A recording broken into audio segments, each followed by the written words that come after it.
Develop a positive money mind set. Okay, ఇప్పుడు ఇవన్నీ మనం మాట్లాడుకున్నాం కదా. ఇప్పుడు కంప్లీట్ గా పాజిటివ్ మనీ మైండ్ సెట్ ని మనం డెవలప్ చేసుకోవాలి. అయితే దీన్ని డెవలప్ చేసుకోవాలంటే ఏం చేయాలి అది ఇప్పుడు చూద్దాం. Develop positive money mind set. Yeah, how to develop a positive money mind set. అయితే ఓకే, మైండ్ సెట్ అన్నది మనం డెవలప్ చేసుకోవాలి. అలాగే పాజిటివ్ మైండ్ సెట్ కూడా డెవలప్ చేసుకోవాలి కదా. ఆ అయితే how to develop positive money mind set.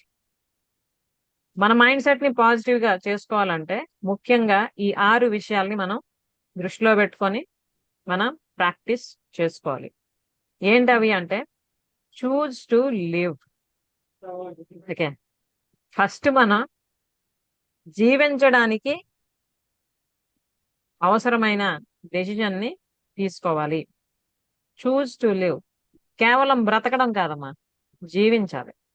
So జీవించడానికి అవసరమైనవన్నీ కూడా మనం ఆలోచించుకొని అటు వైపు వెళ్లే విధంగా మనీకి సంబంధించి కూడా మనం మైండ్ సెట్ ని తయారు చేసుకోవాలి. సెకండ్ వన్ వచ్చి stop trying to prove your self. Okay, ఇప్పుడే కదా మనం మాట్లాడుకున్నాం, మన వర్త్ ఏంటో మనకి తెలియాలి. మన వర్త్ ఏంటో మనకు తెలిసిపోయిన తర్వాత మనం దాన్ని ఎవరికో ప్రూవ్ చేయాలని చూడక్కర్లేదు. మనం చేయవలసినవి చేస్తూ పోతే అవతల వాళ్ళకి అర్థం అవుతుంది ఎప్పుడు అర్థం అవ్వాలో. ఓకేనా? So stop trying to prove yourself. Next one వచ్చి permit yourself to be yourself. It is most important. మనం మనలాగే ఉండడానికి మనకి మనమే పర్మిషన్ ఇచ్చుకోవాలి.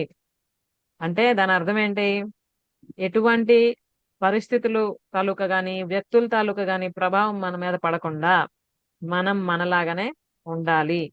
ఇక్కడ మనం మనలాగే ఉండాలి అంటే ఇప్పుడు ఎలాగున్నాం అలాగే ఉండిపోవడం జీవితాంతం అని అర్థం కాదు. మనం బెటర్ అవడానికి ప్రయత్నిస్తూ ఉండాలి, కానీ ఎటువంటి నెగిటివిటీ మన మీద ఎఫెక్ట్ చూపించకూడదు అని దాని అర్థం. ఓకే, నెక్స్ట్ వచ్చి money is about your ability to receive. ఇది మోస్ట్ ఇంపార్టెంట్ అమ్మా. Money is about your ability to receive. మనం ఎప్పుడు చెప్పుకుంటున్నాం కదా, మనం ఏదైనా పొందాలి జీవితంలో అంటే మనకు అర్హత ఉండాలి అని. ఇదే మాట. డబ్బుని మనం రిసీవ్ చేసుకోవాలంటే ఆ దక్షత మనకి ఉండాలి, ఆ ఎబిలిటీ మనకి ఉండాలి. అది ఉన్నప్పుడు మనం ఇప్పుడు రిసీవ్ చేసుకోవాలని కానీ అట్రాక్ట్ చెయ్యాలని కానీ కూడా ప్రయత్నించక్కర్లేదు, ఆటోమేటిక్ గా అట్రాక్ట్ అవుతుంది. Okay, so money is about your ability to receive. Next వచ్చి choose to have money in your life and ask yourself questions that help you create it. ఇది ఇంకొకటి most important. Choose to have money in your life. మన జీవితంలో డబ్బు sufficient గా ఉండాలి అన్నది మనం చూస్ చేసుకోవాలి ఫస్ట్. అంటే మనం రిచ్ గా ఉండాలి, అబండెంట్ గా ఉండాలి అన్నది ముందు మనం డిసైడ్ అవ్వాలి. ఎప్పుడు నా జీవితం ఇంతే, లేకపోతే ఎప్పుడు నాకు ప్రాబ్లమ్సే, ఎప్పుడు ఫైనాన్షియల్ ప్రాబ్లమ్సే, ఇలాంటివి కాదు. అవన్నీ మనం వదిలేసి నేను ధనవంతురాల్ని అవుతాను, లేదా మేము ధనవంతులు అవుతాం, మేము అబండెంట్ గా ఉంటాం అన్నది ఫస్ట్ మనం డిసైడ్ అవ్వాలి, ఫిక్స్ అవ్వాలి. తర్వాత ask yourself questions that help you create it. మనకి మనం క్వశ్చన్స్ కూడా అడగాలి. దేనికి ఆ క్వశ్చన్స్ అంటే మనీని క్రియేట్ చేయడానికి ఏం చేయాలి, ఏం చేయగలను అన్నది ఎవరికి వాళ్ళే అడగాలి.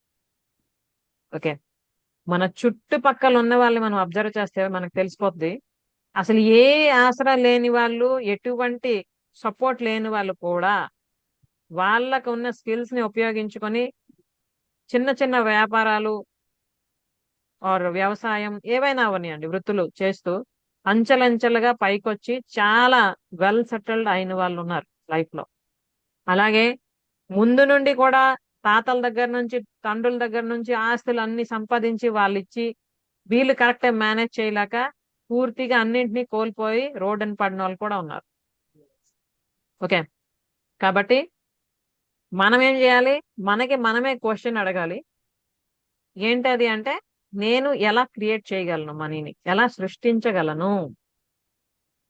ఓకే, సృష్టించడం అంటే ఇక్కడ మనం బ్యాంక్ లో ముద్రించడం కాదు కదా. ఎయిదర్ మనం సర్వీస్ ఆర్ గూడ్స్ అందించి మాత్రమే మనీని సృష్టించగలం, అంటే పొందగలం.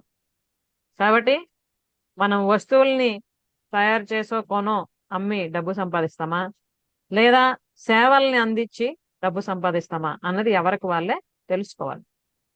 ఓకే, మనలో ఏ స్కిల్స్ ఉన్నాయి, ఏం చేయగలం, ఏం చేస్తే ఆ పని వలన మనకి డబ్బులు వస్తాయి, అంటే మనం చేసే పని ఎదుటి వారికి ఉపయోగపడాలి, అప్పుడు కదా వాళ్ళు ఇచ్చేది డబ్బులు మనకి, ఊరికే ఇవ్వరుగా. ఓకే, సో ఇది మనం చూసుకోవాలి. నెక్స్ట్ వచ్చి నెవర్ గివ్ అప్. ఇది మోస్ట్ ఇంపార్టెంట్. చాలా ప్రయత్నించాం మేడం అయినా అవడం లేదు, మా జీవితాలు ఎప్పుడూ ఇలాగనే ఉంటున్నాయి అని చాలా మంది చెప్తూ ఉంటుంటారు.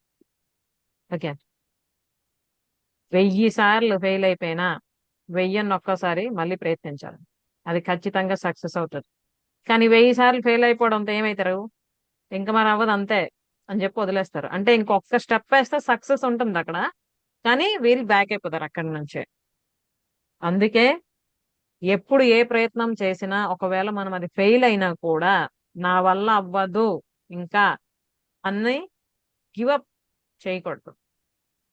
మళ్ళీ నేను ప్రయత్నిస్తాను, ఎందుకు అవ్వదు అని ఎవరైతే ప్రయత్నిస్తారో ఖచ్చితంగా వాళ్ళు సక్సెస్ అవుతారు లైఫ్ లో. మీరు అబ్జర్వ్ చేయండి డిఫరెంట్ సక్సెస్ఫుల్ పర్సన్స్ తాలూకా లైఫ్ స్టోరీస్ ని. ఎన్నోసార్లు ఫెయిల్ అయిన వాళ్ళే వాళ్ళు కూడా. అది ఎప్పుడెప్పుడు ఫెయిల్ అయ్యారో దాన్ని నెగిటివ్ గా తీసుకొని డిప్రెస్ అయిపోకుండా వాటి నుండి లెసన్స్ నేర్చుకొని ఇంకా బెటర్ చేసుకుంటూ ముందుకు రావడం బట్టే వాళ్ళు ఇప్పుడు లెజెండ్స్ గా, విన్నర్స్ గా, ఛాంపియన్స్ గా జీవితంలో ఉన్నారు. వాళ్ళు కూడా మనలాగే పుట్టి పెరిగిన వాళ్ళే కదమ్మా, మనలాగే అన్ని ప్రాబ్లమ్స్ ఫేస్ చేస్తూ వచ్చిన వాళ్ళే కదా. మరి వాళ్ళు అలా చేసినప్పుడు మనం ఎందుకు చేయలేం? ఆలోచిద్దాం, ప్రయత్నిద్దాం, సాధించే వరకు పట్టు వదలకుండా చేస్తూనే ఉందాం, ఖచ్చితంగా సాధించి తీరుతాం. Okay, so these are the different 6 aspects that how to develop a positive money mindset. First one is choose to live. Second one, stop trying to prove yourself. Third one, permit yourself to be yourself. And fourth one, money is about your ability to receive. And fifth one, choose to have money in your life and ask yourself questions that help you create it. And last వచ్చి never give up. Okay, so try and try until you get success అంటారు కదా. చెప్పడానికి చాలా ఈజీగానే ఉంటది, కానీ అది ప్రయత్నించిన వాళ్ళకి ప్రాక్టికల్ గా తెలుస్తుంది ఏంటి అక్కడ అబ్స్టకల్స్ ఉంటాయి అన్నది.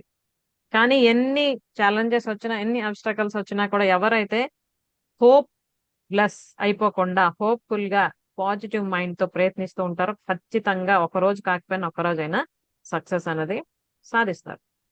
ఓకే, అది ఇలా ఇండివిజువల్ గా ఒక్కొక్కరు ప్రయత్నించే కన్నా ఎవరైతే ఆల్రెడీ ఆ వేలో వెళ్తూ సక్సెస్ అయి ఉన్నారో వాళ్ళ తాలూకా గైడెన్స్ ఆర్ హెల్ప్ తీసుకొని ఇంకా చేయగలిస్తే మీరు 10 సంవత్సరాల్లో చేయవలసింది కాస్త 1 సంవత్సరంలోనే అచీవ్ చేయడానికి అవుతుంది. అదేదైనా కూడా మీరు బిజినెస్ చేద్దాం అనుకుంటే ఆ బిజినెస్ లో ఎవరు ఆల్రెడీ సక్సెస్ అయిన వాళ్ళతో మాట్లాడి తెలుసుకొని చేయడం, లేదా మీరు ఏమైనా సర్వీసెస్ చేద్దాం అనుకుంటే దానికి సంబంధించి ఎవరైతే ఆల్రెడీ సక్సెస్ఫుల్ ఉన్నారో వాళ్ళ తాలూకా ప్రాక్టికల్ ఎక్స్పీరియన్సెస్ ని మీరు తెలుసుకొని చేస్తే తక్కువ టైంలోనే మీరు సక్సెస్ ని సాధించడం అనేది జరుగుతుంది.